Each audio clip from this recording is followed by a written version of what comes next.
Aloha, I'm Andrew Pereira, Communications Director for the City and County of Honolulu, and I have the great pleasure of being joined by Marc Alexander, the Executive Director of the City's Office of Housing, and Scott Morishige, who is Governor Ige's Homeless Coordinator. Gentlemen, thank you for joining us.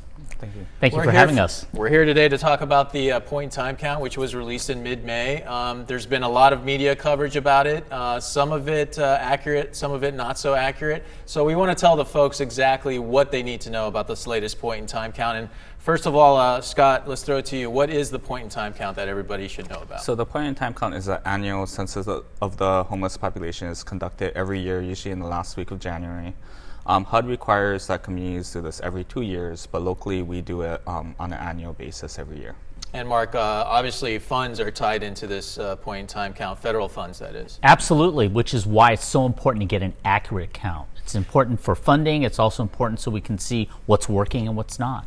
Let's dive into some of the results that were announced in mid-May. Some of the unsheltered homeless numbers increased, and that's what folks see visibly around town here on Oahu and in the neighbor islands as well. Let's go through the unsheltered numbers first. Well, sure. The unsheltered number is around 2,401. The total count was 4,453, I believe, just for this Oahu. year. This is just for Oahu, that's correct. So, and the sheltered number then was just over 2,000. So what people see is the unsheltered, and that's the part that went up 12%, even though we continued to go down on the sheltered count. So therefore the total count went down 1%, but over the past 2 years it went down 10%. And Scott, there's actually some progress made here on Oahu as far as the folks getting into sheltered, what we call the sheltered number of homeless folks. Yeah, so that number has gone down also.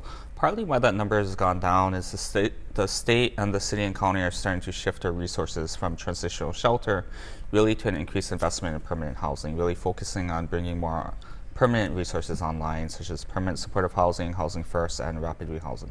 So we wanted to underscore the point that while folks may be seeing more of the unsheltered homeless, we have actually been making good progress. And Marc, I believe family homelessness is one of the areas where we've made the most progress on Oahu. Well, it's really clear. From 2015 to 2019, we've had like a 42% reduction in the number of people in families that are homeless. And children, it's been down by 40% during that same period. That means there are over 500 fewer homeless children from 2015 to 2019. Extremely important. And Scott, working with the nonprofit service providers, I think they've told you that when you get folks into shelter, they're better able to then assess them and then eventually move them into permanent supportive housing. So the key is really trying to coax those folks into shelter. Yeah, I think trying to increase those connections to shelter and other services. I think one of the resources that's had an impact, I think, is the state's Family Assessment Center, which opened in 2016, as well as the Kahoiki Village, which was really an investment in permanent housing and a partnership between the state, city, and county and the private sector. Now, another area I think that both the state and the city are very proud of is the veteran homeless numbers. Marc, why don't you explain the progress made there? Yeah, actually, Mayor Caldwell joined the Mayor's Challenge in 2015. So from 2015 to 2019, there's been an 18% reduction in the number of homeless veterans. The bulk of that actually has been from 2017 to 2019. And actually, since the point in time count was done, we're now down to 331 homeless veterans as of the end of June, the lowest count since 2015. And I think certainly we can all agree that our veterans deserve our aloha and our respect, and trying to find them a home after their service to the country is the right thing to do. I know Governor Ige has been very helpful on this front also, Scott. Yeah, so I know statewide we've actually seen a 24% decrease in veteran homelessness over the past 4 years. And also the Hawaii Public Housing Authority plays a big role along with the city and county of Honolulu in helping to bring on supportive housing vouchers for this population.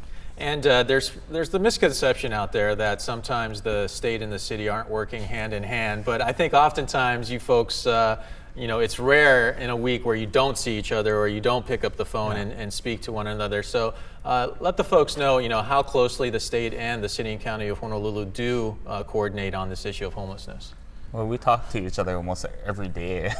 Actually, today, this is like the second or third time I'm seeing you today. Yes. No, I think the coordination really has improved over the past couple of years. And, It's a lot of hard work that's involved, but I think Scott and I are both really committed to working together and also working together with our various providers.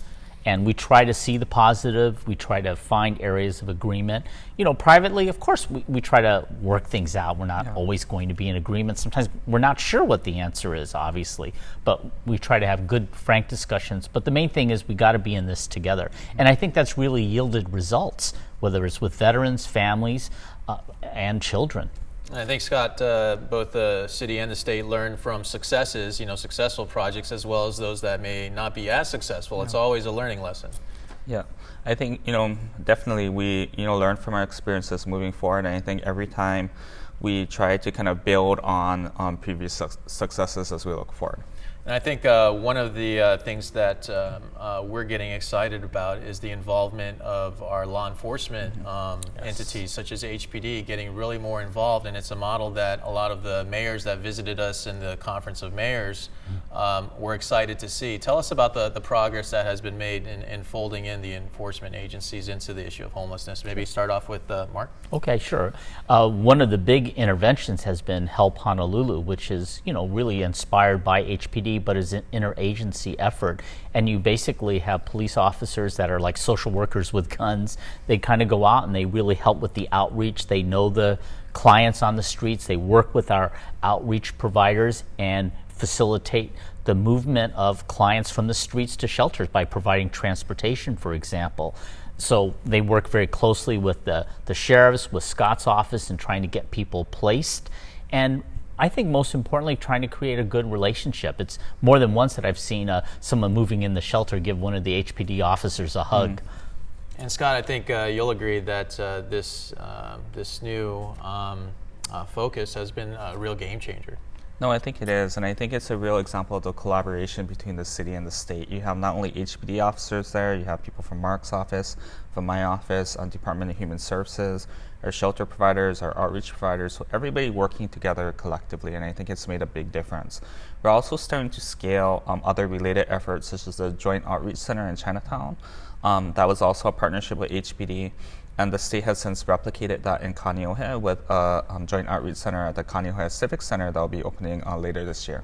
Let's dive down into the joint operations centers a little bit more, Marc. Tell us how that ultimately saves both city taxpayers and state taxpayers money. Sure. One of the things we're doing with the Chinatown Joint Outreach Centers, providing simple wound care medical services for clients that are on the streets, so that instead of calling EMS or instead of going to the emergency room, they have a place that's close by that they can go to.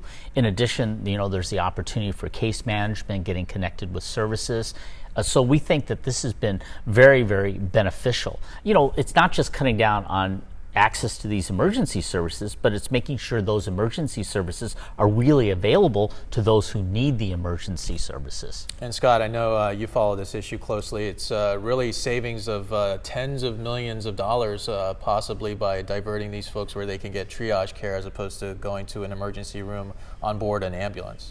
Yeah, no, we're saving you millions of dollars in medical costs, and I know just by placing someone in housing, there's significant cost savings just in that. So for example, in our city and state housing first programs, we're seeing cost savings of about $6,400 per month per person. And our boss at the city here, Mayor Caldwell, likes to talk about the next advent of the Joint Operations Center, which is Kuili Street, the property there. We have the Punavai rest stop already, and then we're going to basically create a JOC on steroids. It's going to be an emergency room type setting. Tell us how excited we are about that, Marc. We're really happy about that because that's kind of like one-stop shopping. You have the hygiene center, which is really on steroids with the washing machines and showers and bathrooms, computer facilities, mental health case management there. And then we're going to have medical services there, and then we're going to have respite beds, and we're going to have supportive housing there, all in one location. And the mention of supportive housing dovetails nicely into the issue of housing. Is that ultimately, Scott, the answer to homelessness, is to get more housing? I know we all had the pleasure of meeting Lloyd Pendleton from Salt Lake, who unfortunately passed away recently, but he was a big advocate of housing first, and that housing is the solution. Is that the course that we're on? Oh, no, definitely. I think if we're ever going to end homelessness, we have to make a significant investment in housing. I think that's one of the things that have helped us make the gains over the past few years is we've significantly increased the number of housing first resources online. And Scott, I'm sorry, Mark. Oh, absolutely. I mean, what we've seen very clearly is as we've brought more housing online that specifically targets homeless families and individuals, that's reduced our homeless count. And especially with the sheltered population, because we do a lot better when people are in shelters.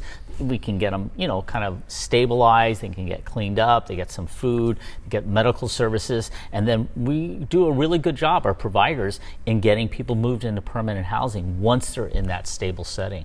I think one of the high points for me at the city is when we saw families moving into Kahoiki Village, and particularly the kids. The expressions on the kids' faces really gave you chicken skin. So tell me about the kids and how these programs help kids have a better future when we get them into a shelter or to some permanent housing. Oh, the permanent housing is really what they need. I mean, how can you have a good study experience, learning experience if you don't have a stable place to put your head down at night? How can you, study if you don't have access really to the internet and lighting so that you can see your homework? Kahoiki Village is such a great example of what happens when we all come together.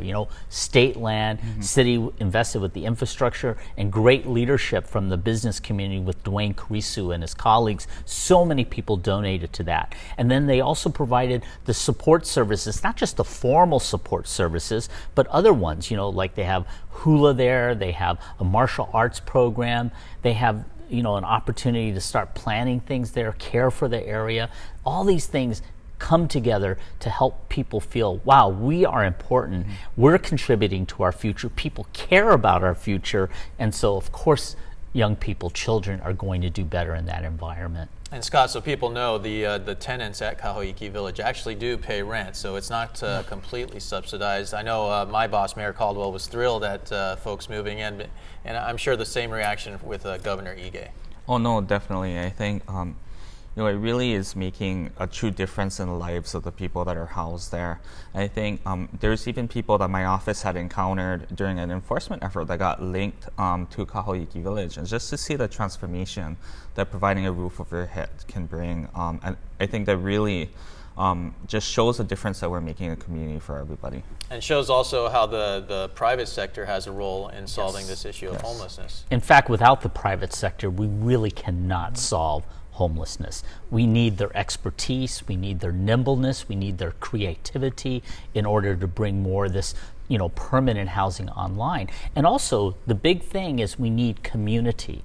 One of the things that people require is not just the roof over their heads, they need that relationship. They need to know that people care about them and that they also care about other people. And the sense of community, I think, has been so instrumental in Kahoiki Village's success. Yeah, we actually took a group of mayors who were here for the U.S. Conference of Mayors, and that's exactly what one of the mayors pointed out, is that sense of community that Dwayne Kurisu has fostered with Kahoiki Village. Now, of course, we're all realists. We're not going to solve the issue of homelessness overnight. Folks are still going to see the service-resistant population out there, the unsheltered folks. So we're not going to solve it overnight, as I said, but looking forward to 2020, I think we can build upon the progress that's already been made. Perhaps, Scott, give us the kind of 35,000-foot view as far as statewide going into 2020. So I think statewide, we've seen huge decreases over the past 4 years as well. 18% overall decrease between 2016 and 2019. I think looking forward, we want to continue to see those numbers go down, particularly with our family family population experiencing homelessness, as well as our chronically homeless population. And Marc, tell us about for us here at the City and County of Honolulu for 2020. Sure. I think our focus now is shifting very much to the unsheltered homeless population, to the visible homeless population. We've shown that Housing First works. We've shown that we can get people off the streets with that intervention, but we also need to do even more targeted outreach, and we do have to do enforcement of certain unsheltered areas so that we can encourage people to seek services and so that we can make sure the public can have full access to all of the public areas. So I think our focus is going to be very much on that, working in concert with our various partners. And we have new programs to address that population. coming online. So certainly the issue of homelessness is going to be with us for quite some time, but we wanted to let you know that we are making progress. The point in time count showed that, and we're going to keep working hard on this issue as much as possible. I want to thank you both for sharing some time with our audience and letting folks know the progress that is being made and the hard work that still lies ahead. Indeed. Thank you. Yeah, thank you. Thank you, Scott. Thank you, Marc. Aloha.